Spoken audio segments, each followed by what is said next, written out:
No queda claro entonces, camaradas, que todos los males de esta vida nacen de la tiranía de los seres humanos.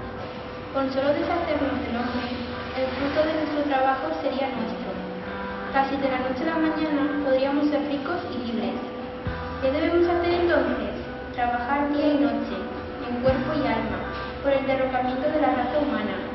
Ese es mi mensaje, camaradas, la rebelión. No sé cuándo se producirá esa rebelión.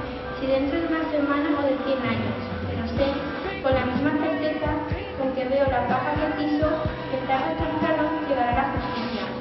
No perdáis eso de vista, camaradas, durante el resto de vuestra corta vida, y, sobre todo, transmitid ese mensaje a los que vengan después, para que las generaciones futuras sigan luchando hasta lograr la victoria.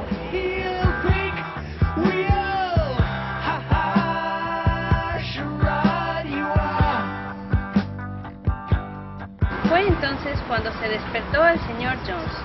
En un instante apareció con sus 4 hombres, descargando latigazos en todas direcciones. Eso era más de lo que los hambrientos animales podían soportar. De común acuerdo, aunque no habían planeado nada parecido, se lanzaron hacia sus torturadores. Jones y sus hombres fueron rodeados, empujados y pateados. La situación estaba fuera de control. Nunca habían visto que los animales se comportaran de esa manera. Y el repentino levantamiento de criaturas a las que estaban acostumbrados a golpear y maltratar con impunidad les hizo temblar de miedo. Después de unos instantes dejaron de defenderse y salieron corriendo. Un minuto más tarde, los 5 huían en desbandada para una...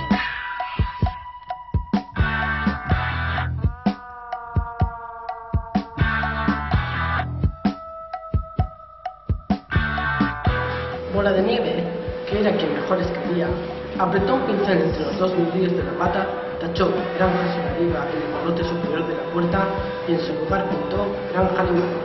Ese sería a partir de entonces el nombre de la granja. A continuación volvieron a los edificios, donde Bola de Nieve y Napoleón pidieron una escalera que hicieron apoyar en la pared trasera del enorme escape. Explicaron que por uno de sus estudios de los últimos 3 meses, los cerdos habían logrado conocer los principios del animalismo 7 mandamientos. Estos 7 mandamientos serían ahora grabados en la pared, como en una ley inalterable que todos los animales de la granja deberían obedecer para siempre. Los 7 mandamientos. 1. Todo lo que camina sobre 2 patas es un enemigo. 2. Todo lo que camina sobre 4 patas o tiene alas es un amigo. 3. Ningún animal llevará ropa. 4. Ningún animal dormirá en una cama. 5. Ningún animal beberá alcohol. 6. Ningún animal matará a otro animal. 7. Todos los animales son iguales.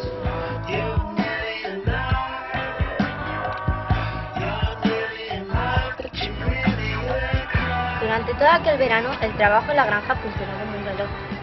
Los animales nunca habían imaginado que podían ser tan felices. Cada bocado les producía un intenso placer positivo, ya que era realmente su propia comida, producida por ellos y para ellos, no repartida por un amo mezquino. Desaparecidos los seres humanos parasitarios, quedaba más comida para todos, disponían de más tiempo libre, aunque por su falta de experiencia no sabían bien en qué emplearlo. Encontraron muchas dificultades.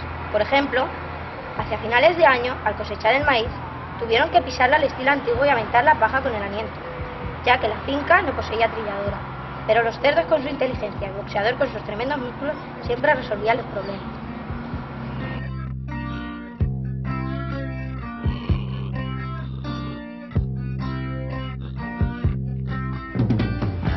Los animales no querían, por supuesto, que volviera Jones, y si la celebración de debates domingueros podía conducir a su regreso, debía suspenderse.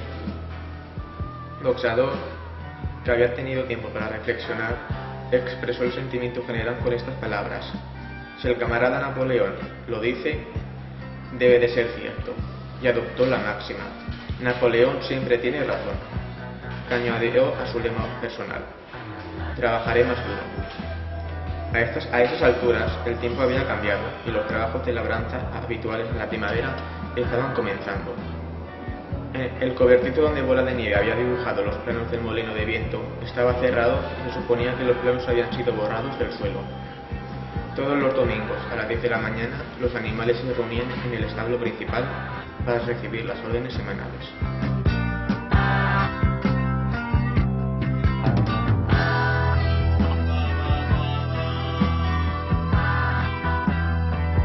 Napoleón había aceptado por intermedio de Weber un contrato por 400 huevos semanales.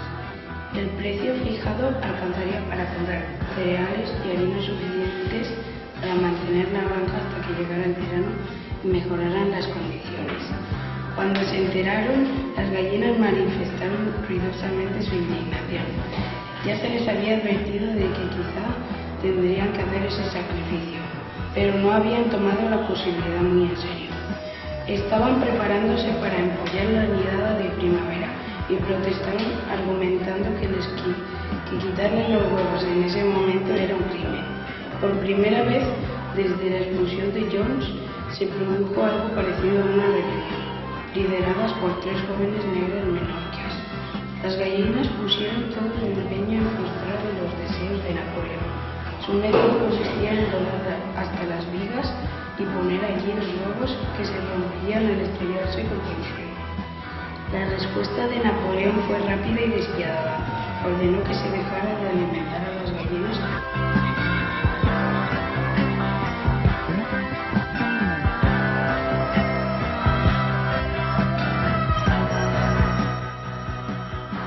Benjamín sintió que una nariz le acariciaba el hombro. Se volvió para mirar. Era Trevor. Los viejos ojos de la yegua parecían más apagados que nunca. Sin decir nada, ella le tiró con suavidad del crin y lo llevó hasta el extremo del establo principal, donde estaban escritos los 7 mandamientos. Durante un par de minutos se quedaron mirando la pared pintada con letras blancas. Estoy perdiendo la vista, dijo finalmente. Ni siquiera de joven hubiera podido leer lo que está escrito ahí. Pero me parece que esa pared se ve diferente. Los 7 mandamientos son los mismos de antes, Benjamín. Por una vez, Benjamín aceptó quebrantar sus normas y leyó lo que estaba escrito en la pared. Ahora no había allí más que un solo mandamiento, que decía: todos los animales son iguales, pero algunos animales son más iguales que otros.